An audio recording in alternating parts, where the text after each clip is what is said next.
Good afternoon, everybody, and a warm welcome from us here at Cullen Wealth, and a big thank you to everybody for joining us today. Some of you will have attended our previous webinar. Some of you will be new to us today.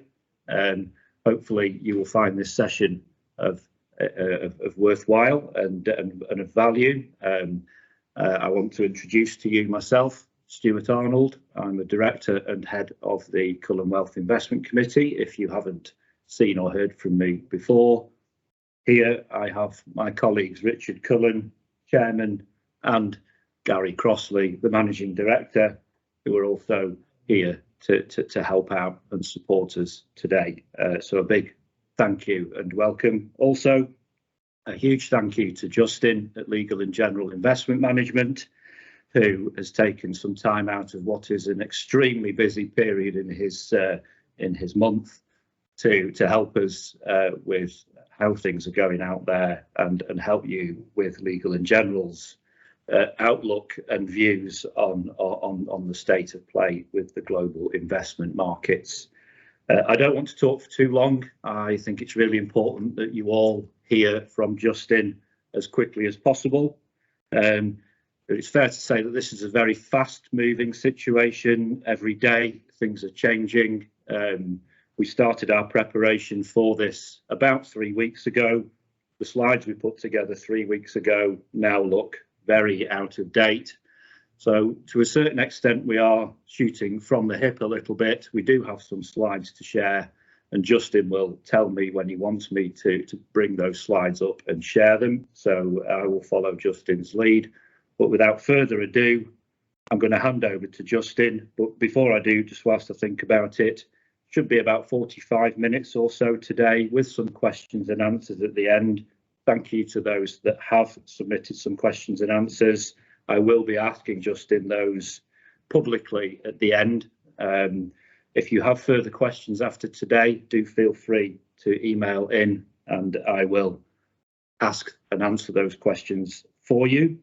This is recorded today and will be distributed to everybody later today, I would hope.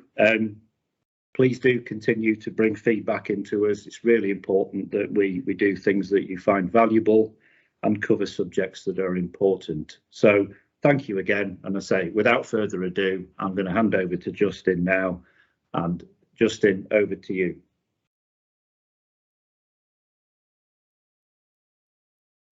Thank you so much, Stuart. Thank you, everyone that's dialed in as well in these really quite strange, uncertain, and really quite volatile times. And I suppose the script of my presentation today is really all around this uncertainty, which really kind of reigns supreme, really right through the global markets and the political sphere. However, I just stress that when there is uncertainty, when you get peak uncertainty, that isn't the time to sell your assets. That isn't the time to disinvest. That isn't the time to go into cash. Actually, overall, you can actually, in volatility, these are the times actually where your pension pots, your lifetime savings, you can actually miss certain opportunities in markets when they are quite volatile. As Stuart said, my name is Justin Nuckasey. I'm the head of retail investments here at Legal and General Investment Management. What does that mean? It means that I kind of oversee the multi-asset funds for the kind of UK financial advisor clients, such as Cullen Wealth. I've known Cullen Wealth for almost 10 years now, as Richard just reminded me.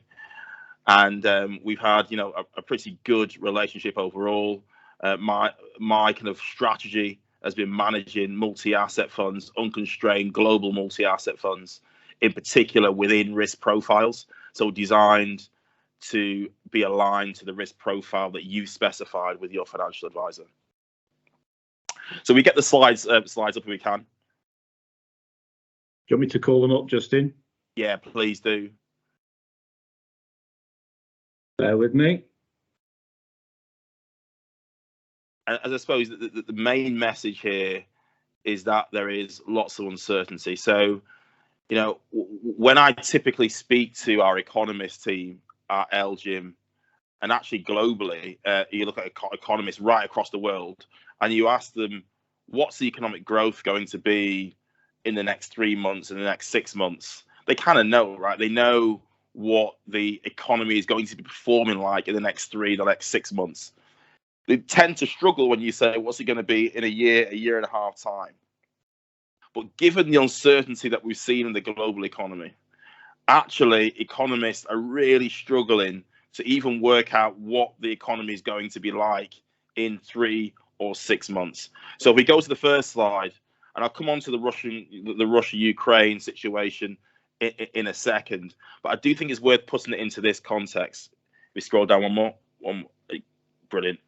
So you look at the US, we've got the highest inflation levels.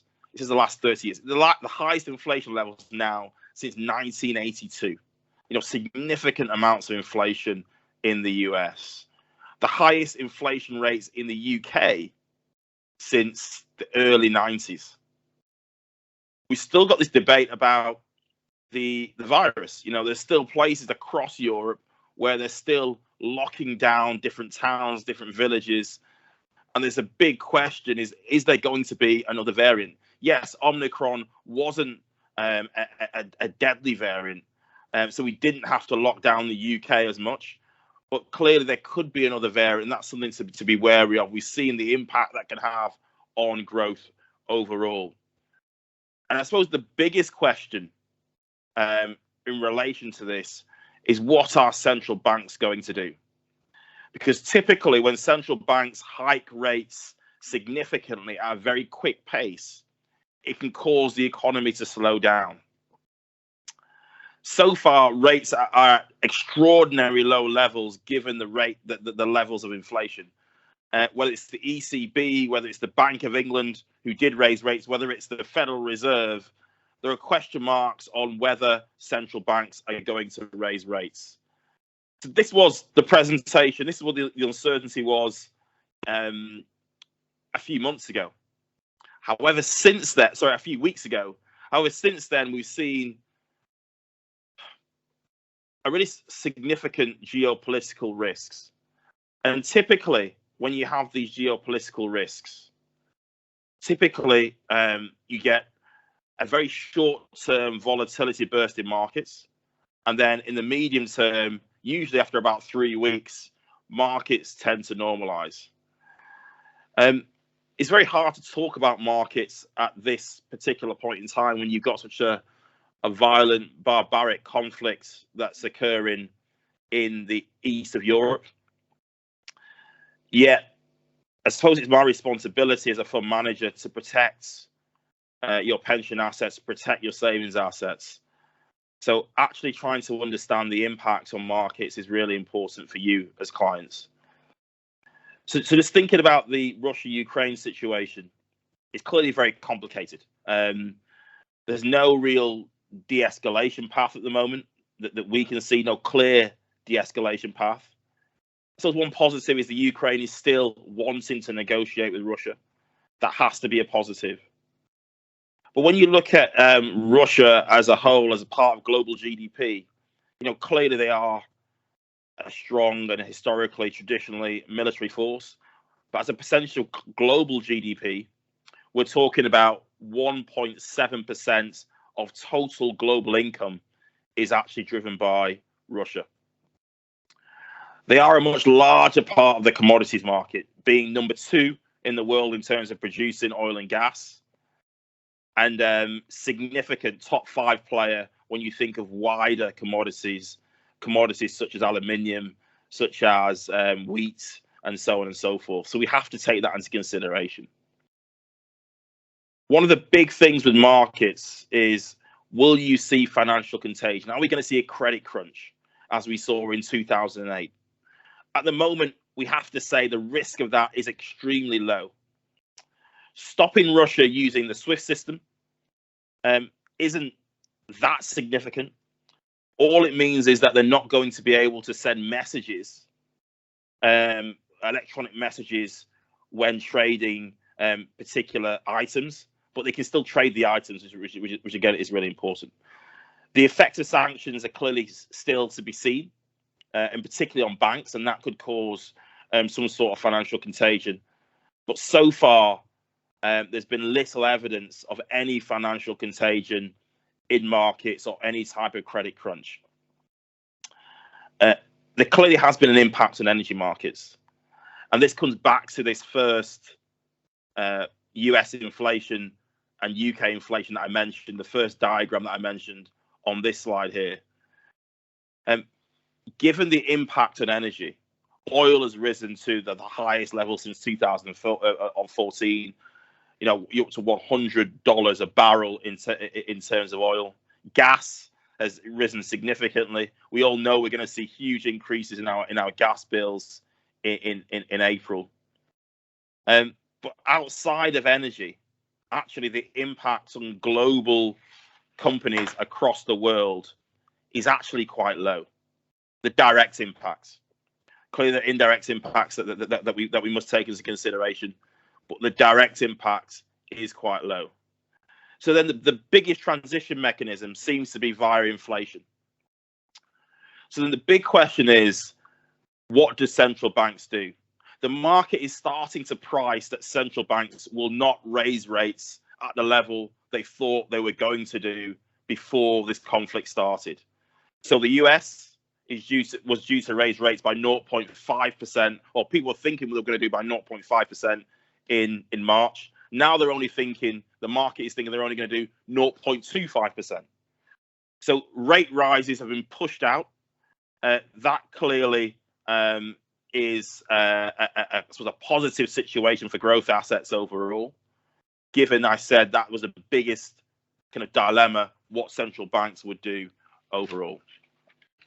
So thinking about inflation, what does inflation really mean?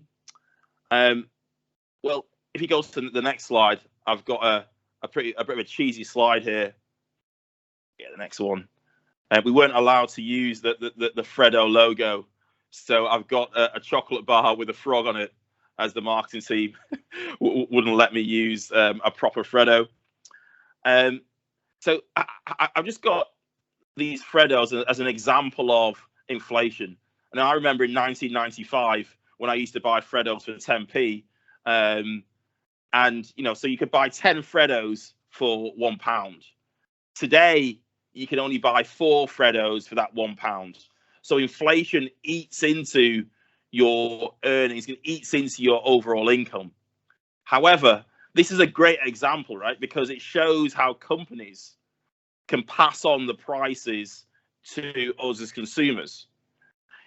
But as investors, we're investing in these companies. So actually, if they can pass on the price, it makes sense to keep on investing. And this is why equities and shares in particular have inflation-linked characteristics, which if you do see a bout of inflation, they tend to rise at least in line with inflation, because companies can pass on those price increases to others. So this is why it still makes sense, we think, to keep on investing, because the main transition mechanism of this conflict is via prices. We think will be via prices, and therefore having this inflation hedging portfolios via shares, we think makes a lot of sense. But it's really important to invest in it in a global and diversified way. And I'll come on to explain why in a second. So we move on to the next slide. Again, I've just shown what the impacts of inflation can be. So in the US, we're talking north of 8%. In the UK, for RPI, we're getting close to kind of the 6% level. And this just shows if you had £10,000 today and inflation was 0, inflation was 3%, or inflation was 6%, and you kept your money in cash, what would be the impact of that? And even the most shortest term investors should be investing for 5 for 10 years. But here, 10 years, if inflation is 3%, you lose you lose a quarter of your overall asset base if you hold it in cash. If it's 6%, you almost lose half of your asset base over a 10-year time horizon. And when you start to think longer term, particularly thinking about pensions, you can see just how inflation bites and the importance of investing to keep it up with inflation when you start to get inflation at these levels overall. The other challenge on the next slide, and this is something that I've been speaking about really for the last couple of years, or the last 3 years. So the first thing to think about on this slide, and this is slightly technical, right? But if you look at the left-hand side, just read that as percentages.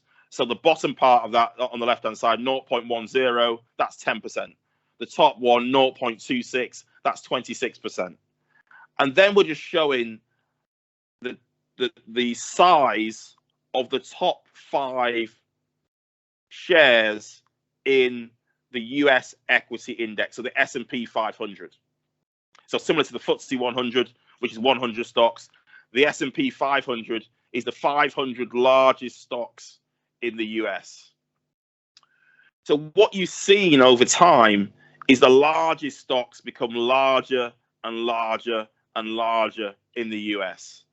So in 2010, the top 5 stocks, which are Apple, Amazon, Microsoft, Alphabet, and Facebook, they were the largest stocks, and they were around about 10% of the overall US stock index. Over time, those tech stocks, particularly during lockdown, have become greater and greater and greater. And that makes sense, right? Because we're all using these tech stocks to work from home. We're all buying laptops. We're all interacting with Microsoft Teams as we're still doing today. We're all buying from Amazon. But today, those top 5 stocks make up over 1/5 of the total US equity index. So you invest in 500, you invest in the S&P 500, you think you're getting access to 500 stocks, but actually 5 stocks are making up, 22% of that overall index. So you're taking a lot of stock concentration risk. And how does that manifest itself? Well, actually, in 2020, it meant that 7 stocks drove 2/3 of the overall performance of that index. When we saw the falls in January, so the S&P fell in January, I think it was around about 7%, 6% overall. Again, 5 stocks made up almost half of those falls. So my point is that investing in the US or investing in one particular market, you can get these stock concentrations. This is even particularly more worrying because when you think about global equities, so global shares, if you talk global share index, the US is usually quite a big proportion of that. So we think it's so important to be able to navigate this risk and minimize this risk for you. The next slide really tries to kind of go into that a little bit more in a visual way. So here we have, I call this a patchwork quilt for obvious reasons. But essentially we've got, since 2007, we've ranked performance of 9 different asset classes. So I'll kind of go through them. So 2007, the best performing asset class out of these 9 was EM equity. So that's emerging market shares. Second was Asia, ex-Japan. Third, Europe. Then you had international bonds. Then you had North American or US equities. Then you had UK shares, so equities shares. Gilts, which are UK government bonds. Then you've got UK corporate bonds. This is UK company bonds rather than government bonds. And then you've got Japanese shares. And simply, we just rank these asset classes year after year after year. So as a multi-asset investor, one of the key one of the key things you get from investing in a multi-asset fund is you get access to all of these asset classes, and the risk is spread over these asset classes. So you get a smoother return stream over time. You're not putting your eggs all in one basket. However, one big challenge that you found is that if you kept your weights exactly the same, so you said you had 10% in US equities, 10% in UK equities, some of those areas are getting riskier and riskier. So I mentioned US equities. US equities, we know in 2010 is completely different than it looks in 2021. So US equities and North American equities are the same thing, by the way. So I've highlighted North American equities or US equities here because since 2013, when you've ranked these asset classes, North American equities or US equities have been number 1 or number 2 for every year since 2013, apart from 2017. So essentially, they've been the best performer almost every single year since 2013. We also know in that period, those top 5 stocks became greater and greater. So they were driving the performance of US equities over that period. We are uncomfortable with that situation where the 5 stocks have become a larger and larger portion of that market. We call this the concentration conundrum, where essentially the shares within the US have become more and more concentrated, and we think that poses a huge risk. So whilst our thoughts were, in order to navigate in our portfolios, to navigate this inflation dynamic, we want to invest in shares. We want to do so in a diversified way and not being overexposed to one particular region or the other.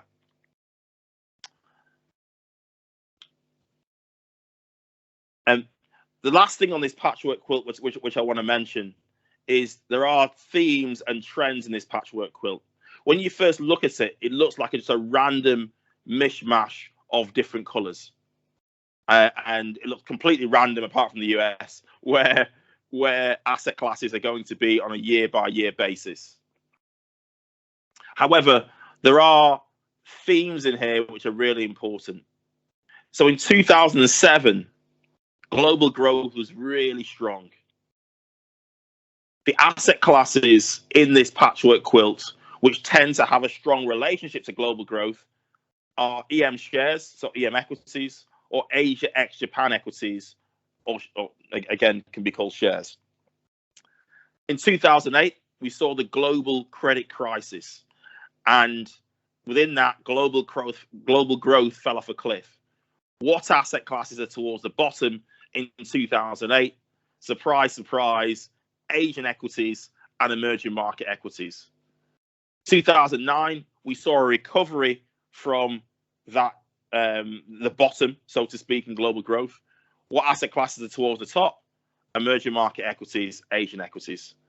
So what we're trying to do in portfolios is trying to look for these themes and then tilt our portfolios towards the asset classes that we think are going to do well year after year after year. Another great example is 2010, 2011. If you remember, after the global financial crisis, what was the second crisis that really came from that? It was the European crisis. It's when Greece turned around to the European Union and said, you know, all that money we said we had, we don't have any, and we can't pay our debts. What asset class was towards the bottom in 2010 and 2011? Surprise, surprise, it's European shares. You know, European equities, that light blue square. Then you had the ECB, so the European Central Bank, turning around and saying, we're going to do whatever it takes to save the euro. What asset classes towards the top in 2012 and 2013? Surprise, surprise, European shares towards the top of this patchwork quilt. So this patchwork quilt is really showing you a few things: the concentration risk in the US, how to spread your asset classes across these different spread your risk across these different asset classes to provide a smoother performance stream at all times. So really, we're trying to be number 3 or number 4 in this patchwork quilt in terms of the overall multi-asset fund performance by blending these asset classes together. And then finally, by tilting towards the asset classes that we think are in favor. And that gives you the next slide, which is a global unconstrained multi-asset fund. If we click through,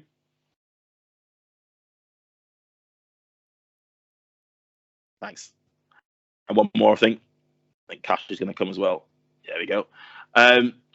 So what a global unconstrained multi-asset fund should give you, it should give you that smoother performance stream over time. It should mean that you avoid that concentration conundrum that I mentioned in particular in the US. So this is actually multi-index 5, which sits in the middle of our multi-index range. You can see we've got 55% in, or 54.5% in shares or equities, and you can see the breakdown and the spread of the risk across the markets. And in times of uncertainty, being diversified, we think, is really, really important. It's important to prepare for risks and not predict what the risks are going to be. The same across the green area and the blue area. These are bonds. So the green area is kind of company bonds. The blue area is government bonds. And then we have this grey area, which is alternative investments. And these are areas which don't sit in a nice box, such as shares or bonds, but give you different return streams over time. Areas like property, forestry, commodities, I mentioned, huge, the best performer year to date. We've got some exposure there, which is really important. There's been a real boost for the portfolios, the boost for portfolios year to date. One of the questions you may ask is, do we have any exposure to Russia at all? And I was looking at this obviously the other day because of everything that's happened, and really right across the board. If you look at multi-index 3 to multi-index 7, they're the 5 funds that we run. So low risk to high risk across those 5 different multi-asset funds, this being one of them, the ones that sit in the middle of the range. Across those different multi-asset funds, we've got between 0 and 0.5% exposure to Russia overall. So less than 1%, significantly less than 1%, right across the board, across our multi-asset funds. So that should give you some comfort that these funds are not overly exposed to Russia in any way whatsoever. And then I just wanted to finish on this one, which is, if we move on to the next one, which is, yeah, perfect. Which is, where do we stand in terms of risk? So there's no point in me telling you or me saying that equities or shares are a good hedge to risk, to inflation risk overall, if we're not doing that within our portfolios. So if you think about that slide that you saw previously, which showed the amount in shares, that's typically more than we would have on average for that mid-risk fund. So it's a mid-risk fund, 55% in equities is slightly more than we would have on average. We think about, if you think about when you would take or when you would buy shares, we like to look at it on this dial. So -3 being most negative, when we want to have as little as possible within the respective risk profile, and +3 being having as much as possible. At the moment, we're at this +1 level, which means we're taking more risk than average. And we see there being 3 things which drive that. and I'm not going to go into huge detail on them. The first one is the economy, and we think the economy, despite the uncertainty, we think recession is a long way off unless this conflict escalates significantly from where we are. The second thing is, are shares cheap or are they expensive? At the moment, we're kind of neutral on that, which is why you see a 0 on that valuation dial. And then you come on to systemic risks and the risks that are out there. Clearly, the Russian-Ukraine conflict has, significantly affected that risk dial. That may, when we look to recalculate it, move slightly to the left to a -1. But that risk is already out there. We're trying to find unseen, risks that aren't on the radar. But overall, the economic cycle, we think, the economy, we think, global economy is pretty strong, and we don't see at the moment spending being reduced in the UK, in Europe, in the US due to this conflict. So just to summarise, we think the conflict is going to have a significant impact on the uncertainty and, in particular, inflation. When inflation strikes, equities or shares have good hedging inflation characteristics. You have to be concerned about the concentration risk in the US market. So for us, it makes sense. And what we're doing in portfolios is biasing the portfolios towards equities, but trying to do so in a diversified way. And with that, hand back to you, Stuart.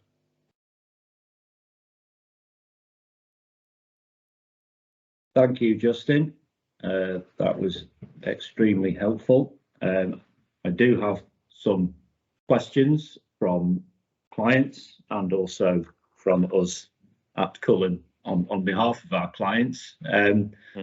I guess one of those questions is, if things do escalate in Eastern Europe, how do you see your strategic management of the portfolios changing? Yeah. So clearly,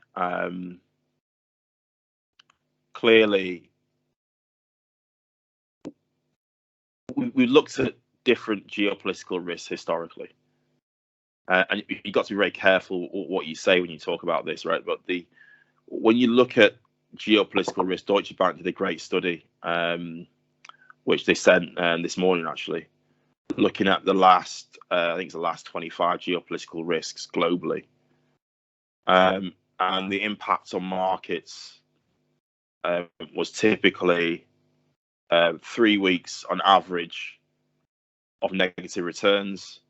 So, he's talking between 6 and 8% falls in the S&P, which is the US stock market. And the next 3 weeks, typically on average, have been positive.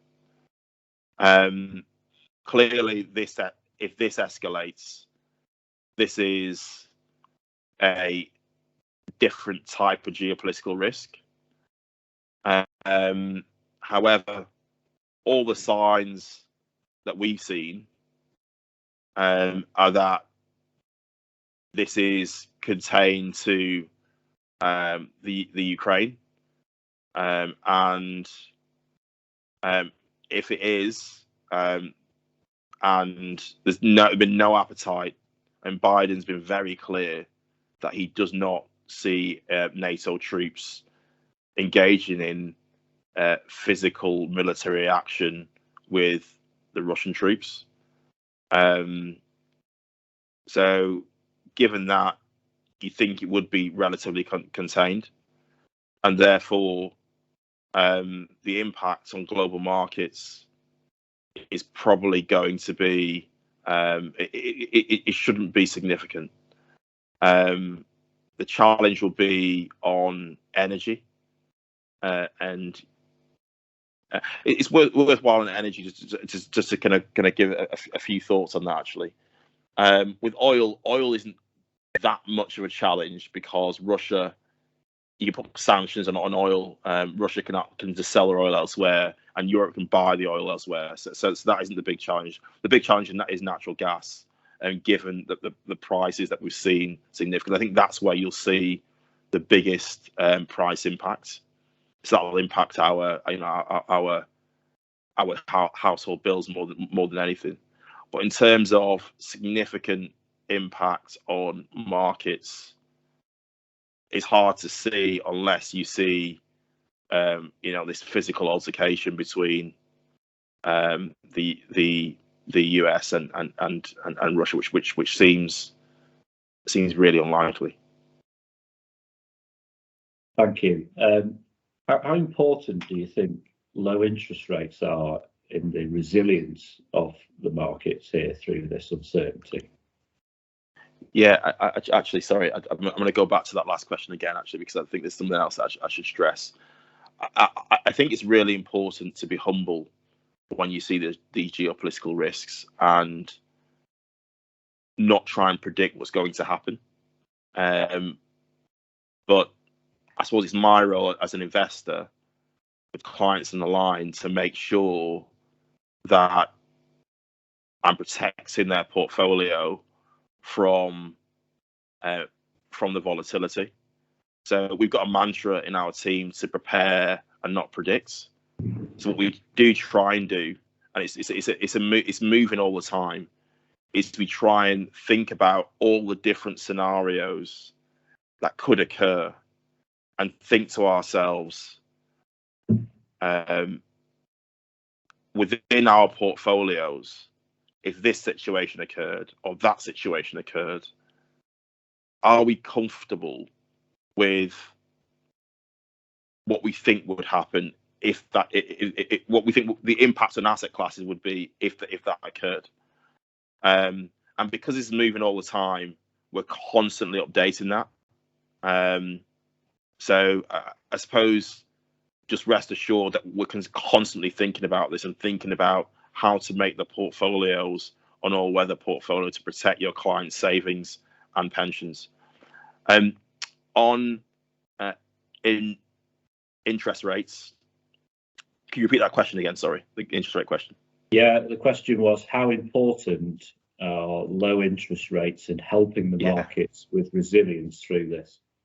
Yeah, I think they're very important, and that's why the market has priced out interest rate rises this year. However, you've got to remember what I just said, and that's that inflation is the key, probably the key thing that comes out of this, in terms of, even if this is just a short conflict, inflation is likely to remain relatively elevated, given you've seen the spikes in energy prices that you've seen.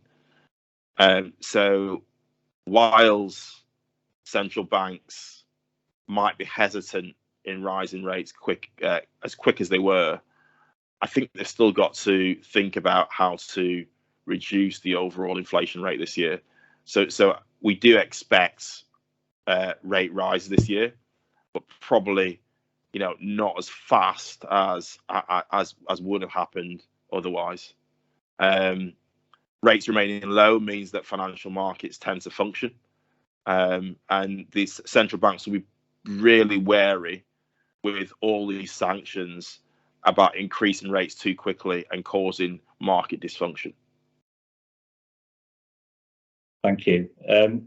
One thing that your presentation didn't mention a great deal of, I feel, is what you're doing with currencies.